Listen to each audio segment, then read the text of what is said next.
Hello my dear students, आपका मेरे इतिहास के इस नए वीडियो में स्वागत है। आज हम बीए फर्स्ट ईयर में जो फर्स्ट चैप्टर है उसको पढ़ाएंगे। ये फर्स्ट चैप्टर का पहला क्वेश्चन है। जो पहला क्वेश्चन है क्योंकि पहले चैप्टर का पहला क्वेश्चन है, इसीलिए इस क्वेश्चन के पेपर में आने की या एग्जाम में आने की क्या है प्रायिकता बढ़ जाती है। तो जो पहला क्वेश्चन है वो है प्राचीन भारतीय इतिहास के अध्ययन के लिए विद्यार्थियों को क्या क्या कठिनाइयां सामने आती हैं, या प्राचीन भारतीय इतिहास के अध्ययन में क्या कठिनाइयां हैं, प्राचीन इतिहास को पढ़ने में विद्यार्थियों को किन किन समस्याओं का सामना करना पड़ता है, या इतिहास के विद्यार्थियों की कठिनाइयां। ठीक है, ऐसे करके क्वेश्चन आ सकता है। तो सबसे पहले हमें समझ लेना होगा कि प्राचीन भारतीय जो थे उनको ऐतिहासिक लेखन विधा का ज्ञान नहीं था, या जो आधुनिक तरीके का इतिहास है वो आधुनिक इतिहास लेखन की विधा से परिचित नहीं थे। ठीक है, वो राजनीतिक इतिहास के स्थान पर धार्मिक या सांस्कृतिक इतिहास लिखते थे।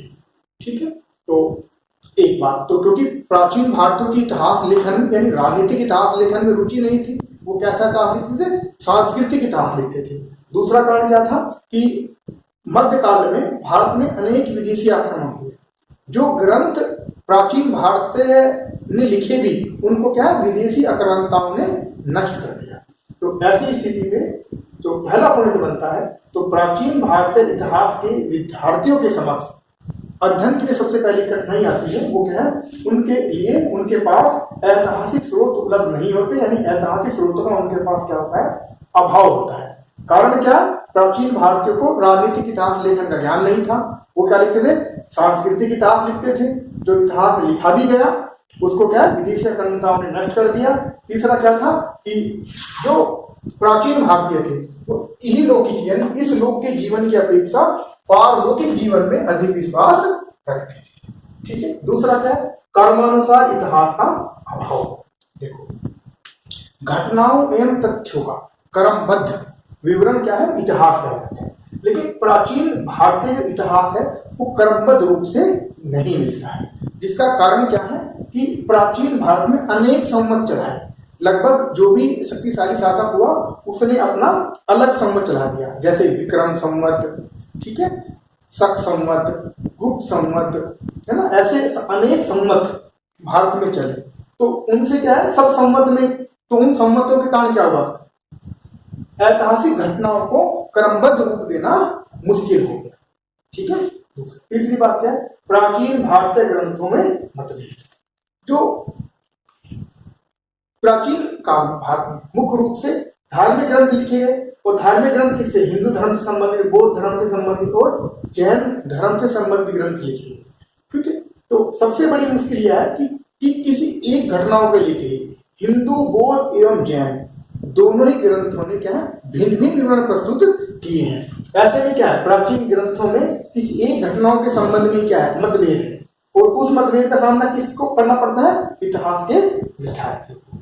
अगला क्या है, मनगढ़ंत कहानी तथा तथ्यों की मिलावट। पहले जो है लेखन पद्धति, जो शिक्षा पद्धति मौखिक थी, यानी लेखन का विकास बाद में हुआ। पहले शिक्षा पद्धति क्या थी, मौखिक थी। जब मौखिक रूप से शिक्षा चली आ रही थी और उसको क्या है लिपिबद्ध बाद में किया गया। ऐसे में क्या इतिहास में अनेक मनगढ़ंत कहानियों तथ्यों की मिलावट हो गई, क्योंकि शिक्षा पद्धति पहले क्या थी, मौखिक थी, और मौखिक शिक्षा पद्धति में क्या है, जो अनेक चीजें क्या है उसमें जुड़ती गई या फिर घटती गई। तो उसमें क्या है, मनगढ़ंत कहानियों तथ्य भी जुड़ गए, एक बात। दूसरी बात क्या है, राजनीतिक ऐतिहासिक एकता का अभाव। प्राचीन भारत में क्या थी, राजनीतिक एकता का भी क्या था, अभाव था। भारत अनेक छोटे छोटे राज्यों में बटा हुआ था। जिस भारत को आज हम देखते हैं, प्राचीन काल में भारत उस रूप में नहीं था, यानी छोटे छोटे राज्यों में बटा था, और प्रत्येक राज्य का अपना अलग इतिहास था, और वहां का शासक ने क्या है अपने पृथक इतिहास लेखन को महत्व प्रदान किया। इसलिए अब वर्तमान भारत में है ना, जो आधुनिक भारत का इतिहास लिखेगा उसको क्या है, इतिहास के उस विद्यार्थी को क्या इन कठिनाइयों का सामना करना पड़ेगा। ठीक। ठीक है, जैसे हिमाचल का अपना अलग इतिहास है, पंजाब का अपना अलग इतिहास है, और उत्तर प्रदेश का अपना अलग इतिहास, राजस्थान राजपूताना का अपना अलग इतिहास था प्राचीन काल में। तो अब वर्तमान में क्या है, एक भारत है। ऐसी स्थिति में क्षेत्रीय इतिहास हो गया और फिर क्या हो गया, एक राष्ट्रीय इतिहास हो गया। तो अब जब इतिहास का जब विद्यार्थी अध्ययन करेगा, उसको क्या है, इस भारतीय राजनीतिक एकता का जो अभाव था प्राचीन काल में, उस समस्या का क्या करना पड़ेगा, सामना करना पड़ेगा। भारत की जाति प्रथा, प्राचीन काल में भारत अनेक जातियों में बटा था, और उससे पहले क्या थे, यहाँ पे क्या थे, 4 वर्ण थे। 4 वर्ण कौन थे, ब्राह्मण, क्षत्रिय, वैश्य और शूद्र। देखो, शासन करने का अधिकार मुख्य रूप से किसका था, क्षत्रियों का था, और इतिहास लिखने का काम ब्राह्मणों का था। तो क्योंकि राजनीतिक इतिहास किसका था, क्षत्रियों का इतिहास था, और ब्राह्मण राजनीतिक इतिहास लिख के क्षत्रियों का महत्व नहीं बढ़ाना चाहते थे। इसीलिए ब्राह्मण, क्योंकि इतिहास लेखन और पढ़ना पढ़ाना किसका काम था, ब्राह्मणों का, इसीलिए इन्होंने राजनीतिक इतिहास के स्थान पर क्या लिखा, धार्मिक और सांस्कृतिक लिखा, है ना। तो क्योंकि जिस रूप में इतिहास लिखा जाना चाहिए था, उस रूप में उस तरीके से प्राचीन इतिहास लिखा ही नहीं गया। जब लिखा ही नहीं गया तो उसकी उस समस्या का सामना किसको करना पड़ता है, आधुनिक इतिहास के विद्यार्थी। पुरानी लिपि को पढ़ने की समस्या, प्राचीन भारत में जो लिपि प्रचलित थी, उन लिपियों को भी अभी तक क्या है, डिकोड नहीं किया जा सका है, उनको भी अभी तक क्या है, पढ़ा नहीं जा चुका है। जैसे सिंधु घाटी सभ्यता की लिपि, जब उस लिपि को नहीं पढ़ा जा चुका है, नहीं पढ़ा गया है, तो क्या है, अभी तक हम उस सभ्यता को ठीक से समझ भी नहीं पाए हैं। तो जो लिपि के पढ़ने की समस्या है, वो भी क्या है, लिपि का ज्ञान ना होना भी क्या है, प्राचीन भारतीय इतिहास में जो है कठिनाइयां उत्पन्न करता है।